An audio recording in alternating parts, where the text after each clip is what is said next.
దానికి ఎవడైనా రజాకార్ల వారసులు ఉంటే బుద్ధి తప్పి వాడు రావాలి మనల్ని ఎదిరించడానికి. ఎవడైనా ఈ నిజాం వంశస్థులు ఉంటే మా తాత మా అయ్య మా అమ్మ పెద్దలైన అని చెప్పి వాడు ఎవడైనా రావాలి. కానీ సెంటర్ వాళ్ళు వస్తున్నారు, వానికి సంబంధమే లేదు. ఏమో పెద్ద ఘోరం జరుగుతున్నది, మమ్మల్ని ఇది చేస్తున్నారు అది చేస్తున్నట్టుగా వస్తున్నారు. అరే బాబు ఏం కాదు, ఇది ఏ మతం గురించి ఏ ధర్మం గురించి కాదు, ఇది ఓన్లీ 75 సంవత్సరాల క్రితం జరిపిన మారణ హోమాన్ని ఈ రజాకార్ చిత్ర రూపంలో మేము చూపించబోతున్నాం. కానీ ఇక్కడ కల్పితాలు అవి ఇవి ఇమాజినేషన్స్ ఏమి లేవిడ, ఫిక్షన్స్ అవి ఏం లేవు. ఇక్కడ ఉంటే ఏదైనా 1-2% ఉంటుంది సినిమా కోసం ఉండాలి, అంతేగాని హై వాల్యూస్తోని హై వాల్యూతోని హై బడ్జెట్తోని ఈ సినిమా బాహుబలి సినిమాలో ఎంతైతే క్వాలిటీ ఇచ్చారో దానికంటే కొంచెం తక్కువ. దాంట్లో 2000 షాట్లు ఎగ్జాంపుల్ ఉంటే నా దాంట్లో 1675 షాట్లు ఉన్నాయి సీజీ షాట్స్.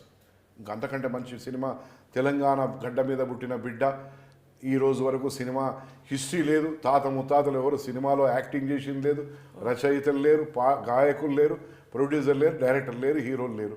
అక్కడి నుంచి వచ్చిన అందరూ చూసి ఆనందించండి. అరే మన చరిత్రను ఇప్పటిదాకా సూడో సెక్యులర్ పార్టీలు దీన్ని కార్పెట్ కింద పెట్టినాయి, కింద ఏమంటారు పాతి పెట్టిరు.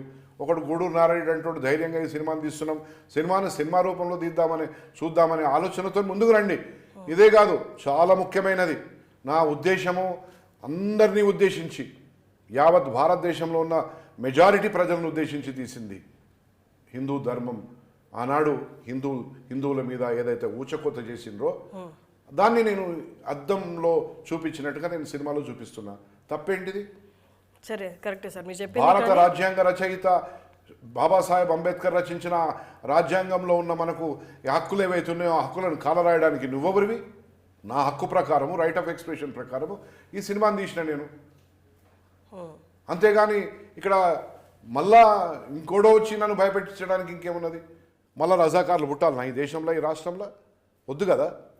హర్షిణి గారు వద్దా? కావాలన్నా? వద్దు కదా. వద్దు కదా అంటే మరి అందరి కళ్ళు తెరిపించడానికి ఈరోజు భారతదేశంలో 142 కోట్ల మంది జనాభా ఉన్నారు. దాంట్లో 100 కోట్ల మంది యంగ్స్టర్స్ లైక్ యూ, 18 నుంచి 35 సంవత్సరాల వయసు ఉన్నోళ్ళు.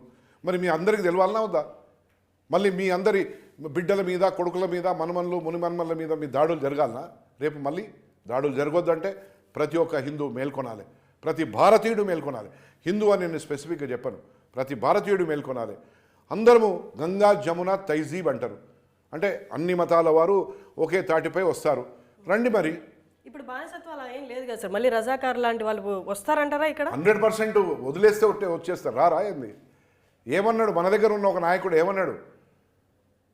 15 నిమిషాలు పోలీస్ పక్కకు జరగండి, మేమేందో చూపిస్తాం భారతదేశానికి అని చెప్పలే ఒకడు. దెబ్బలు కూడా తిన్నాడు కదా, ఆల్మోస్ట్ పోయేటోడు బతికిండు కదా ఆ వ్యక్తి. హిందూ దేవుళ్ళను చెడుగా తిట్టలే. ఎవరు కోనేవో భాగ్యలక్ష్మి. అరే భాగ్యలక్ష్మిని లక్ష్మి అంటావా?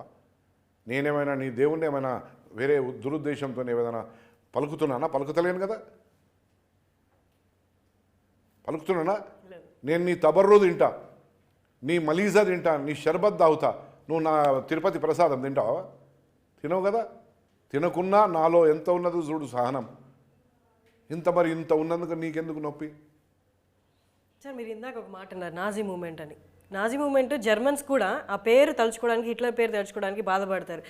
అది వాళ్ళకి ప్రోగా జరిగిన జర్మన్స్కి వాళ్ళ మాట తీసుకోవడానికే భయపడతారు. ఎందుకంటే జరిగిన మారణ హోమం అలాంటి మళ్ళీ గుర్తు తెచ్చుకోకూడదు, నెక్స్ట్ జనరేషన్స్ కూడా ఆ మారణ హోమం గుర్తు చేయొద్దు అని. ఎగ్జాక్ట్లీ సేమ్ అలాంటిదే ఇక్కడ. దానికంటే ఇది దుర్మార్గమైనది. ఇది అంటే ఇప్పుడు ఆయన స్వదేశస్తుల మీద జరపలే, ఆయన విదేశీయుల మీద జరిపిండు.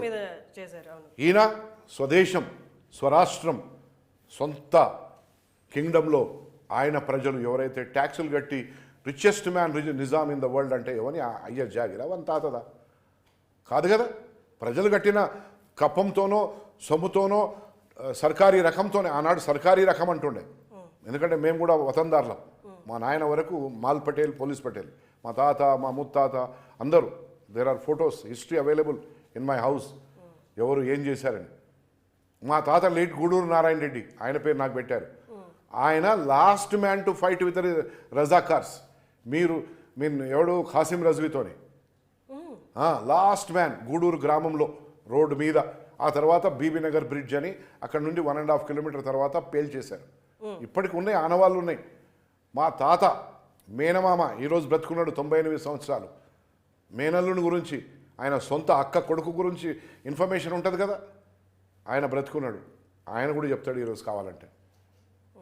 ఆనాడు గూడూరు నారాయణ రెడ్డి అనే వ్యక్తి రజాకార్లతో ఏం పోరాటం చేసిండు. ఆయన వతందారు కాబట్టి ఎక్కడ ఏ స్వాతంత్ర సమరయోధుడు దానికి దీనికి రాసుకోలే. ఎందుకంటే ఆయన కూడా నిజాం దగ్గర పనిచేసినాడు.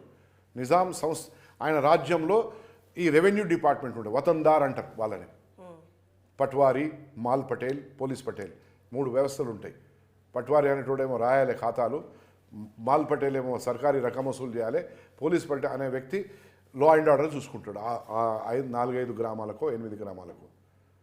ఆ ఖాందా నుంచి వచ్చిన నేను ఈ ప్రాంతంలో పుట్టి ఈ ప్రాంతంలో జరిగిన అఘాయిత్యాలను ఒక చరిత్రను చిత్ర రూపంలో చూపిస్తే కొంతమందికి ఇబ్బంది. సార్ వాళ్ళు అంటున్నది ఏంటంటే ఇప్పుడు అంతా ప్రశాంతంగానే ఉంది కదా, ఈ సినిమా వచ్చి మళ్ళీ వాళ్ళలోని ఉద్వేగాన్ని నిద్రలేకపోతేమో అని. Hyderabad police is very capable police. Scotland yard police కంటే కూడా పవర్ఫుల్ పోలీసు వాళ్ళు మనోళ్ళు. వాళ్ళు తలుచుకుంటే ఎవడు కుయ్యి అనదు, మేక మే అనదు, కుక్క బోబో అనదు వీళ్ళు తలుచుకుంటే. సో వీళ్ళకి తెలుసు ఎవడు ఏంటిది అనేది. వాళ్ళని కంట్రోల్ చేసుకుంటే సరిపోతుంది, ఏం చేయవలసిన అవసరం లేదు. ఓకే సార్, ఈ మూవీ రిలీజ్ అనేది ఇంటెన్షనల్గానే ఎలక్షన్స్ తర్వాత ప్లాన్ చేశారు అన్నది ఎంతవరకు వాస్తవం?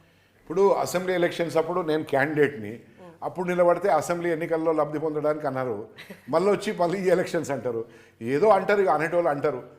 రజనీకాంత్ మొన్న ఏమన్నాడు, ఒక సినిమా ఒక ఫంక్షన్ సందర్భంగా అన్నాడు కదా, అట్లా అనుకుని మనం పోతుండాలి, అవన్నీ పట్టించుకోవద్దు.